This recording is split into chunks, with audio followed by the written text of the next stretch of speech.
and this is my price action trading course. The current module is about scaling into trades.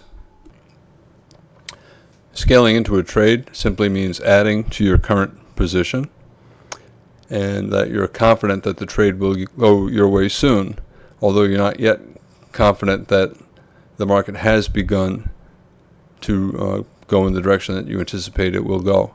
For example, let's say you're in a bull trend and the market has a pullback and there is a buy signal, and you take the buy signal, but you're not sure that the correction has fully ended, but you're willing to rely on a swing stop below the bottom of the bull spike, and the market goes your way for a bar or two and then drops below your entry price and drops below the low of your signal bar.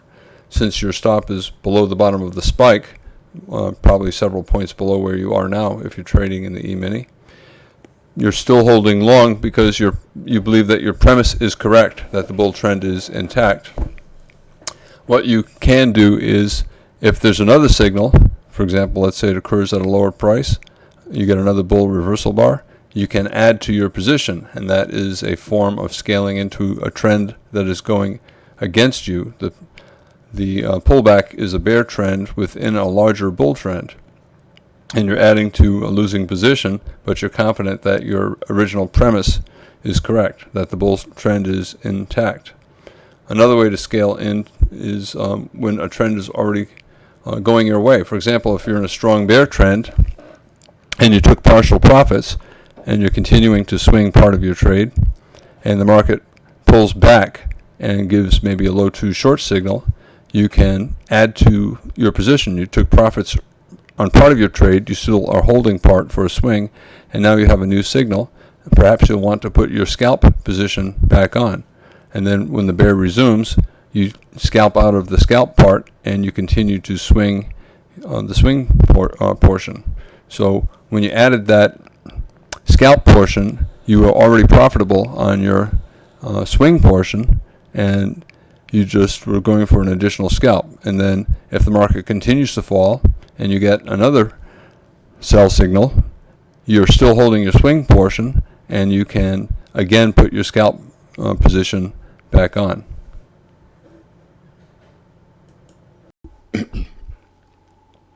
If you are going to do this, you have to keep the total dollars at risk the same as for all trades.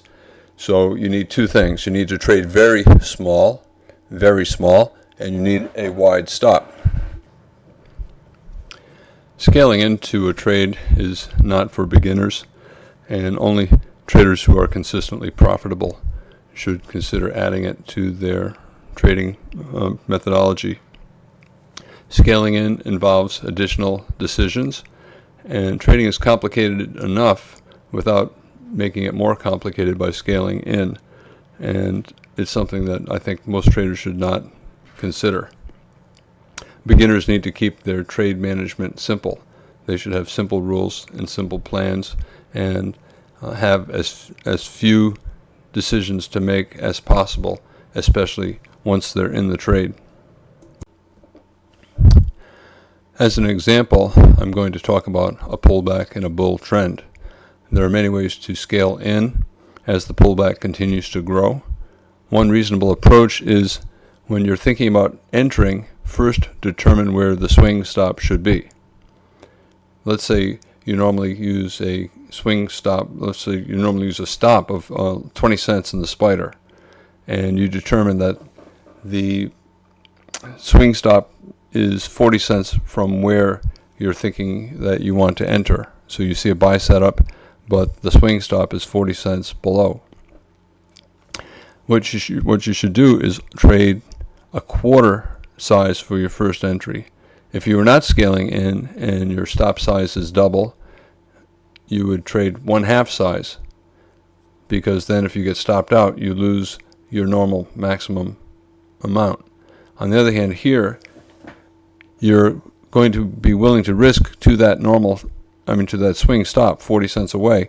If you trade half size and then add on lower, your risk is greater than normal. So you should start with a very small position, like a quarter of your normal position size.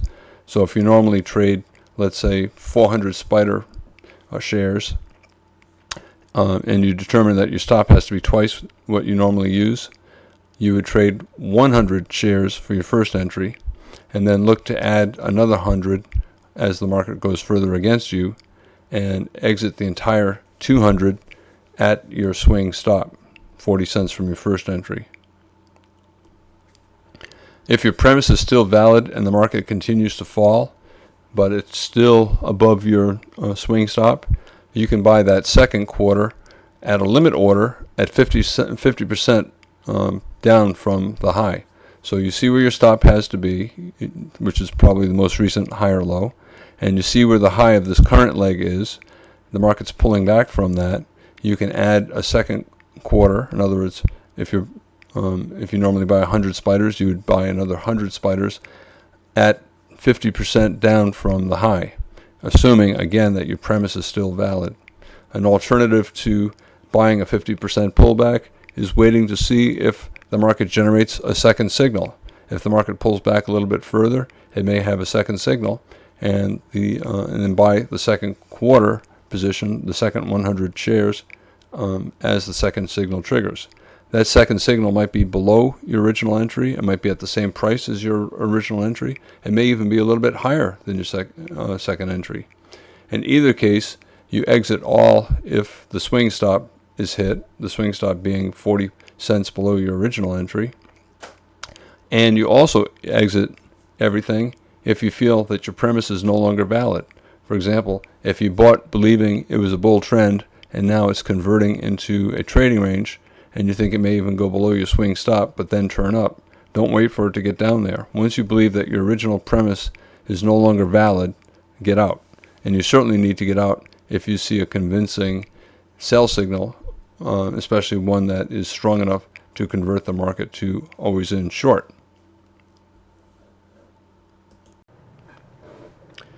Here's an example of a market being always in long. We had a huge gap down and a very, very strong bull bar closing on its high tick, and a very strong entry bar closing on its high tick, and then another strong bar closing on its high tick. That would be a buy. We dipped below the low of this higher low, but basically formed a double bottom bull flag.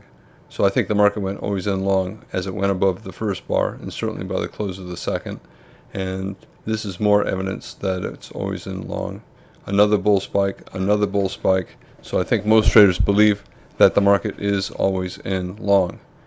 The most recent higher low is this low. The most recent bull spike began with this bar. So if traders were swinging along at any point after we made this new high, they would make sure that their stop was below this swing low or below this bull bar. The initial stop when they bought above this bar was below its low. And then once we went above this lower high, we have a small higher low major trend reversal. Once we went above the new high, traders would raise their stop to below the most recent swing low or below the most recent bull spike. So traders could buy for any reason all through here. They can buy the low of this bar, they can buy the bear close, they could buy above the high of this bar. Doesn't matter. If a trader were buying a swing position, they would have to see how far away their protective stop is down here and make sure to trade a position size that would allow them to be comfortable losing that amount of money. On the other hand, a swing trader would look at that and say, okay, I'm going to take this long, but if it drops down here and gives me a second signal, I'll buy more. Maybe if it reaches a 50% pullback from this low to that high, I'll just buy more in a limit order and put my stop below here. If that's the case, they cannot trade half size. They probably should trade a quarter size. So buy a quarter size maybe above this bar, and then maybe another quarter size at their add-on position, and then a stop on the entire position below. If the market just goes their way right away, that's fine. They'll have a quarter size position, and they can add on higher as other signals develop. Okay, this is what took place. Let's say the person decided not to take this buy, 2-bar reversal, thinking the breakout was strong enough, maybe we'd have a second leg down. And then they have this small outside up bar, basically a small 2-bar reversal, 2 legs down. still always in long. The market did not flip to always in short here. This bear leg is not nearly as strong as the buying pressure that we've had today. So this is a reasonable buy. Okay, a trader could take it for a swing and put a stop below here, determine how many dollars they would lose if they were wrong, and then use the appropriate position size. On the other hand, a trader might say, you know, this may have more to go. It's a fairly tight channel. Maybe we'll come all the way down here and form a double bottom. I'm going to look to add on if we get a second signal. In that case, the trader would take a smaller position size. We're already halfway down. They can determine what position size they need if they were to add on. My guess is they probably would trade maybe a third of their normal size position, maybe a quarter, maybe a half, depending on how much they normally are willing to risk. So somewhere in their quarter to a half size position. And then if it goes their way, they manage it the way they would any other swing long in a bull trend day. If it drops lower and they add on, as long as the premise remains valid, as long as they still believe it's a bull trend, they can keep their stop down here and wait. And this is what happened. The market had a second signal down here. So a large two legs down. First leg here subdivided into two parts. There's a trend channel line here, not drawn. And then a small wedge bull flag. We went up and then down and up and down and up.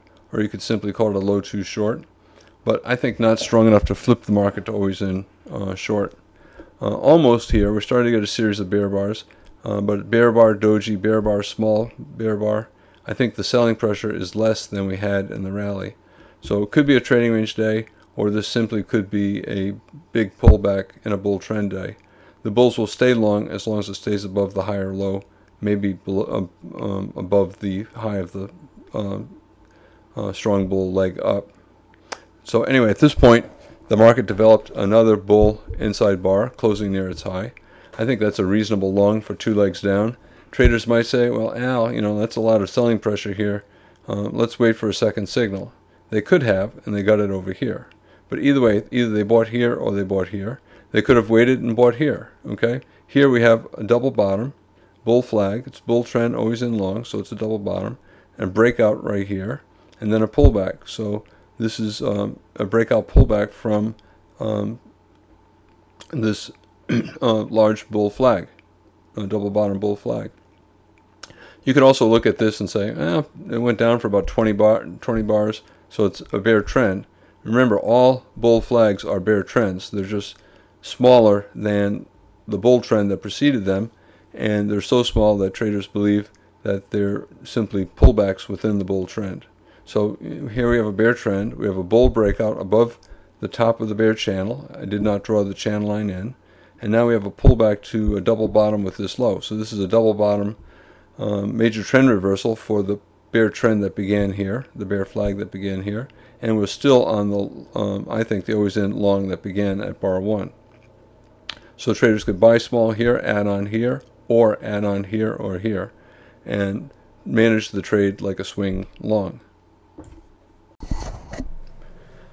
When an experienced trader sees a strong trend, he's always looking to add to his position. He can, in this particular example, we have an exceptionally strong trend. He can buy early for both a swing and a scalp, and then he can scalp out whenever his profit target is reached, hold his swing, rely on his swing stop, and then add on every time he sees a new buy setup. He can add on for a scalp or for a swing. On a trend day like this is a once a month type of trend day. It's exceptionally strong. We had a huge gap up, very, very strong, two first bars of the day, and the market just raced upward with very small pullbacks. So for the first couple of hours, it was a gap up bull trend, a trend from the open bull, a spike in channel, a small pullback bull. Eventually it transitioned into a trading range. It got exhausted. However, let's say a trader took his initial full position here and he put his swing stop below the low of his signal bar. He may have put his swing stop down below the low of the bull spike, which is the appropriate location. However, once the market had this big bull bar, the trader would have moved his stop up to below this low or below the low of the most recent big bar. Another bull breakout. So at this point, his stop probably would have been below here or maybe below here. At this point, 3 pushes up, 4 pushes up. Market's probably transitioning into a weak bull channel, a broader channel, or maybe even to a trading range. In any case, let's say that a trader bought here and then used his default, maybe taking half off at 2 times his initial risk. His initial risk below the signal bar and right here, let's say he used that for his initial risk, 2 times would be up here. So let's say he took his scalp off here and he still has his swing position on here. Maybe he scalped 2/3 or half and swung. Let's say he scalped half and is swinging half. Once he took his scalp off somewhere here and he saw another buy signal, he could put that half back on. So now he's back to a full position, and again he's going to scalp out. Maybe he'll scalp out at 20 cents in the spider. Maybe he'll scalp out at a measured move based on the height of this bar, which would have been somewhere around here. In any case, let's say he took profits around here, another buy signal, another high one buy. He could put his scalp back on again. And whether he took profits up here, he probably would have exited his scalp here. He would have kept his swing, maybe with the stop below either of these bars, maybe all the way down here. Another approach for really experienced traders with deep pockets, they buy their full position here and don't exit any until they see a reasonable sell setup. So they hold the entire position up here and then take half off here. What about these additional signals? The market is so strong, they could buy more here, either another full position, so now they have a double position, or maybe a half, so now they have 1.5 of their normal position. If they did that, at this point, their stop would probably be here. So if the market comes down, they would have a small profit on their original position, and they would have a bigger loss on their second position. In general, I usually don't do that. Normally, I scalp out half at some logical target. When the market is this strong, I usually do not exit at 2 times a measured move based on the height of my signal bar. What I do instead is I use the height of the spike for my first target. So open of the first bar, close of the last bar, here a 2-bar spike, measured move up. So I would take half off somewhere in this area and swing the balance. So this is adding on to a bull trend at higher prices, and you can build a very large position. Some years ago I've tried, just full position, another full position, another full position, and I would have 3 times my normal size position. My stop would be at this point somewhere down here, so even if I get stopped out, I still have a profit. But to me, I start worrying about money, so it's beyond my comfort zone, so I no longer do that. Now I take half off at my logical profit-taking location, either 2 times my initial risk, or in this exceptional case, 2 times the height of this spike. And then I keep putting the scalp part back on. A similar approach can be used for a pullback in a bear trend. Again, one reasonable approach is to determine where the swing stop should be. So you have a bear trend, and the market is starting to bounce a little bit and starting to pull back, and you see what you think is a reasonable entry. And let's say it's an apple, and you normally use a $2 stop in Apple. And here the stop has to be $4 away. And let's say you normally trade 400 shares of Apple. Instead of trading 400 shares and risking to $2, which is twice your normal risk, you would normally just trade 200 shares and risk to $4 if you were not scaling in. However, if you're going to scale in, remember you're going to add to your position, and that will increase your risk. So on your original position, trade a quarter size. So sell 1/4 of your position at the first signal. In other words, you sell 100 shares of Apple at the first signal. And if the trade goes your way, fine. Manage it the way you would manage a normal winning trade. If it continues to go against you, but you still believe the bear trend is intact, then add on. Again, relying on your original swing stop, which is probably the most recent lower high. You could sell the second quarter at a 50% pullback from the low, 50% of the height of the most recent leg. In other words, from the most recent lower high down to the bear low. Or you could simply wait until you see a second signal and then sell the second quarter on the second signal. And the second signal may be at a higher price. It may be at the same price. It may be at a lower price. In either case, you exit all if the swing stop is hit. You certainly exit all if the premise is no longer valid. So, for example, if you feel like the market has transitioned into a trading range or, in fact, has transitioned into a bull trend, you would exit all.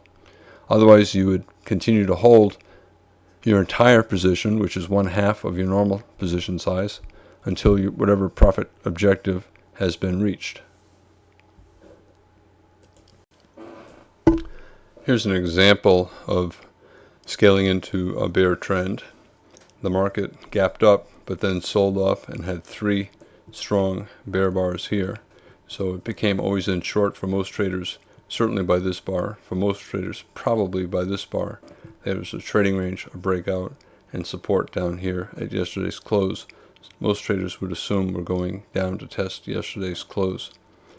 And that maybe we'll get a trending trading range day, an upper trading range, a breakout, and maybe a lower trading range. Okay, to me, I think this is not a high probability short. If you take it, you may be taking a trade that has a 40 to 50% chance of success. You're taking it as a swing. Your stop is above the most recent lower high for a swing trade. So initially your stop is up here. And since it's not a highly probable trade, you're hoping to get a reward equal to twice your risk. So your risk is from the stop to your entry price, 1 tick below the signal bar. You entered right here. And then a measured move down to twice that distance, which is well below the bottom of the screen. You could convert the trade into a smaller profit based upon actual risk after entering. I talk about that in another module on actual risk. But for right now, let's assume you're going for a reward twice your risk because it's not a high probability trade. And let's say you take that short. You certainly were not happy by this close, right? You don't want it closing above the bottom of your signal bar with a big tail. Possible parabolic wedge.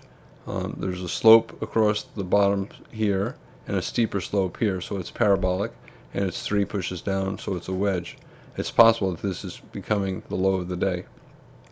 But let's say, for argument's sake, you took the short and you're willing to sell higher, maybe on a 50% pullback with a stop up here. So if you normally trade 100 shares of the spider, maybe you shorted 100 here, planning on putting another 100 here on and exiting everything up here. But you'll also exit if your premise is no longer valid. At this point, with these 3 bull bars closing, 2 of them closing near their high, 2-bar reversal, strong breakout bar, 2-bar reversal with this bar or that bar or both. We did not quite get down to yesterday's close. We have tails on the bottoms of these 4 bars, and we have some buying pressure up here, decent bull bars and tails.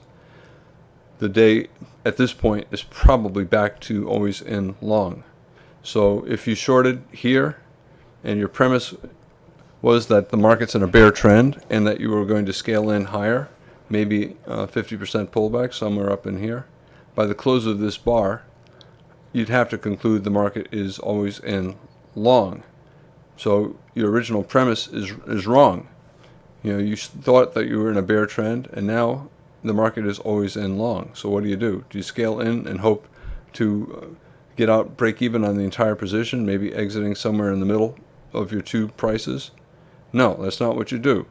You've now concluded that the market is always in long, and you're short. You can't do that. You have to get out immediately at the market. As soon as you decide that your premise is wrong and that it's now a bull trend and always in long and going higher, you have to get out at the market and take your loss.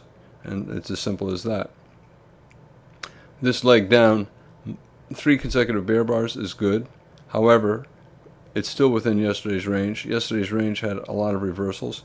We have many reversals going on here, and prominent tails and decent bull bodies. Certainly 3 good bull bodies here. So this is probably a bear leg within a trading range. It's possible that this is the low of the day, but a bear signal bar, that to me is not reliable. So I suspect that the day will be a trading range day. And this is how it ended up. This low one short became a 1 bar final flag. We had a parabolic sell climax, 1 bar final flag, and a reversal up, always in long. There was some follow through buying, and there was even a second leg up. But ultimately we went down to a new low in the day and then reversed up again. That's what trading ranges do. They run above resistance. Remember, the swing stop for the bears was above this high, and the market went above it only to turn back down. New low of the day and then turn back up. And that's what trading ranges do. They run stops, they run below swing lows and reverse up. They go above swing highs and reverse down.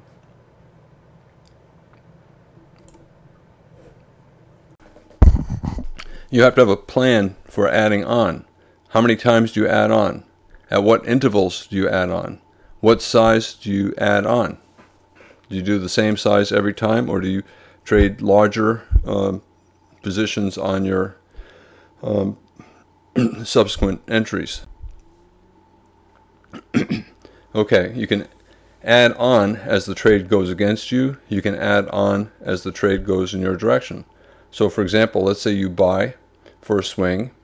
The market goes your way. You take partial profits. It pulls back a little bit. You're still profitable, and you put back your original position. So you're adding on to your current position that is already profitable. Or let's say you're trying to pick the end of a pullback in a bull, and the market goes a little bit further against you. You're still confident that the bull trend will resume, and you add to your position at a lower price than your original trade. So you're currently holding a loss and you're adding to a losing position. You can add on. There are different ways to do it. One is, let's say you're buying a pullback in a bull trend and it triggers, and then the market falls below the low of your signal bar and then forms another signal bar. So that's a second signal. You can buy there. Let's say it falls further and you get a third signal. You can buy there. You can also add on at a fixed number of ticks. So for example, in the E-mini, you may buy and then have a plan to buy more 1 point lower and buy more 1 point lower again. What happens if you plan on scaling into a trade and instead of the trade going against you, it immediately goes your way? You manage it like any other trade. And if you get your profit goal within the first few minutes, you just exit with your profit. When traders scale into trades, they can scale into reversals. For example, if they're bottom picking, they can buy. If it goes lower, they buy more. Or they can scale into trends. So if the market is falling and they're looking to short, they short, and goes against them some more, they short some more. Or they can scale into a trend that's going their way. If they short and the market continues to fall, they can short more at a lower price, building a larger position. Here's an example of scaling into a reversal. This is the daily chart, and there's increasing selling pressure. We have a strong bull trend, a reasonably strong bull trend, but now we're starting to get big bear bars. We have 4 big bear bars here, and we have 2 large bear bars here. So is the trend evolving into a trading range? I don't know, but it's certainly starting to accumulate a lot of selling pressure, and that increases the chances of the trend turning into a trading range and possibly into a bear trend. There was a strong break below the bull trend line, so traders will be thinking about the possibility of a major trend reversal when the market gets up to the prior high. Okay, so there's a bear signal bar, but we've had 7 consecutive bars without a pullback. So a bull microchannel and a bull trend, probably not a reliable sell setup. So most traders would not short below that bear bar, even though it's a double top major trend reversal. Here's that initial entry. Now, however, look what happened. We have a second strong bear bar at a slightly higher high. So this is a second entry short, and it's a second signal, and there's a strong signal bar. So this is a reasonable signal. It's a higher high, major trend reversal, and a second signal short. Traders might look at this and say, well, maybe we'll get one more push up, and then we'll reverse down. Maybe this will be the reversal. Some traders will simply put a buy stop above the high of their signal bar, and if they get stopped out, look for another signal. Other traders will say, well, I'm not convinced that this is the top. If it's not the top, it's pretty close. However, if it's not the top and if the trend is going to continue, it probably will continue for at least a measured move up.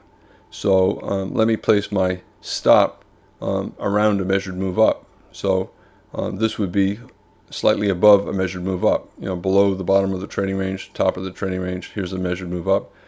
So this would be a reasonable location for a protective stop for a trader who's looking to scale in higher. However, if a trader shorted here and was using a stop way up here and was willing to scale in more here, their initial position would have to be very, very small, like maybe a quarter or a fifth of their usual position size. So if the trader took that short and then saw this, right, the market might be breaking out to the upside and might be resuming. It looks like we're evolving into a trading range. We have a lot of selling pressure here, and then more selling pressure here and here. If this is a trading range, most trading range breakouts will fail.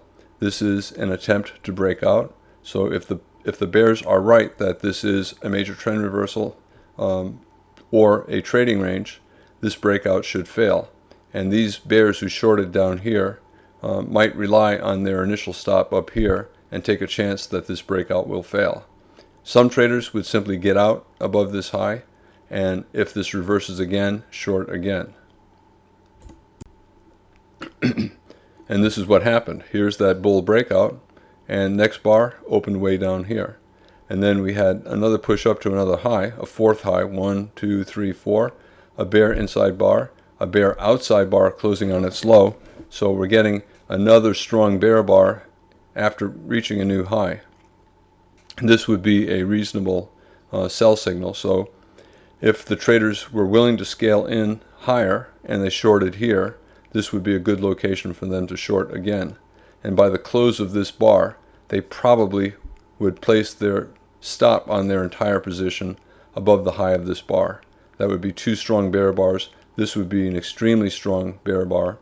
The bears probably would not allow the market to get above the high of that bar. And this is what happened after that second entry, a very strong bear breakout bar. At this point, traders would tighten their stops to one tick above its high. And once the market had this strong bear spike, 4 consecutive bear bars down, they might start talking about moving their stop to break even. I probably would not. I would wait until after we've had one push up. So after we've had this push up and then a new low, I might put my stop at break even, maybe slightly above here. I don't think I would. I would probably keep it up there around break even. Double top bear flag. Bears would short again, either below this bear bar. That would be a good choice. Maybe below that bear bar. And then a possible final flag here. A low to short late in a bear trend. Possible final flag. A bull reversal bar. This is a good location to take final profits. When you're scaling into a trend, when there is a strong spike, traders will trade in the direction of the trend, and many will enter on the close of bars. For example, scaling into a bear trend where there's a strong bear spike, traders will short, and they may short more on the close of every successive bear trend bar all the way down until the market reaches some support level. If you're selling closes in a bear trend, you can keep doing it until you're down to a support level, and then it's better to stop doing it. Here we had a gap up, a big pullback, and a channel. Possible new high of the day of a trading range day. And we've had 3 bear bars, and the bodies are starting to get bigger. So the market is probably always in short at this point, which means there probably are sellers above the high of this bar, maybe with a stop above the high of the day, maybe with a stop above the high of this bar. In any case, the market's always in short at this point, and traders will get short. So they'll start selling closes, and they'll also place limit orders to sell above the high of the bar. So let's say a trader sold the close of this bar. And then we have another bear bar closing. They could sell the close of this bar. They could sell the close of this bar. So they're adding to their shorts. Their stop at this point is probably above the top of this bear spike. We've had 5 consecutive bear bars, so that's a good enough bear spike. The market's always in short, probably since maybe this bar. Traders would not want the market to come back above the top of their spike. Now we have a stronger bear breakout, but we're getting close to the bottom of the channel. We had a spike up in a channel, and the market often finds support in the neighborhood of the channel. You can sell this close. I would be nervous that this could be an exhaustion gap, a sell vacuum down to the area of support. So if anything, I would be looking to take partial profits. Okay, so if you sell this close, I think you have to be willing to scale in higher, because this is a possible exhaustion bar, a sell vacuum down to support levels. Prior swing low, we found buyers over here, right? We found buyers here, and we're back to that general area again, testing the breakout point above this bar, also testing the open of the day again. So there are a lot of things going on here. Also, now we've had 6 consecutive bear bars, which is getting extreme, and traders will start looking to take profits. So if you sell this close, you have to be willing to scale in higher. There are many ways to do it. You could sell above the high of the prior bar. You could sell a fixed number of ticks up, like 2 points up, or you could sell a pullback, like maybe 50% retracement. With all trades, you don't want your risk to exceed your comfort level, so you have to make sure that the total risk for your combined position of all your trades is not too big. So you trade either very small or not at all. If you're not willing to keep your risk within your comfort zone, it's better not to be scaling in. So let's say a trader shorted this close, right? And they have to be willing to scale in. They're assuming that the market is always in short, so that there are sellers above, and they'll look for ways to sell. One is to sell above the high of the prior bar. So they might short, let's say they shorted above the high of this bar. Another is to sell about 50% of the retracement of the bear spike, so that's right around here. They might also sell below this bear reversal bar. Those are all reasonable ways to add to your initial position down here. Again, your initial stop is up here, so your position sizes have to be appropriate so that your actual risk is no bigger than on any other trade. Now, a lot of the traders who sold here and watched the market get up here, at this point decided that this was probably a bad place to go short. So they'll be happy if the market comes back here, and they'll get out break even on this short and take profits on those. So whenever you take a short in a situation like that and it turns out to be a bad short and you scale in higher, most traders try to get out around their original entry price. So they get out around break even on their first entry and they end up with a profit on their subsequent entries. So in this particular case, the market started to come down and traders would exit part or all of their shorts at this level. So they would get out of this short at break even, and depending on which short they took up here, they would end up with a profit on that short. If they saw these 2 strong bear bars and decided that we're probably going to get a leg 1 equals leg 2 move down, here's leg 1, here's the start of leg 2, they may have been willing to swing part of their trade. The screen is in a trading range. We're near the bottom of the range. We have a big tail, a pullback, possible 1 bar final flag, and a big tail. near the bottom of the range. Traders bought over here, and they bought over here, and we're in this price level again. We have about a leg 1 equals leg 2 measured move down. And you could argue that it's a large wedge bull flag, 3 pushes down, 1, 2, 3, or you can even argue the first push is here. So you can draw a trend channel line below. We had 2 attempts to break below the bear channel line, and we're reversing up. So lots of reasons why bears would take final profits in this area. That's the end of the module on scaling in.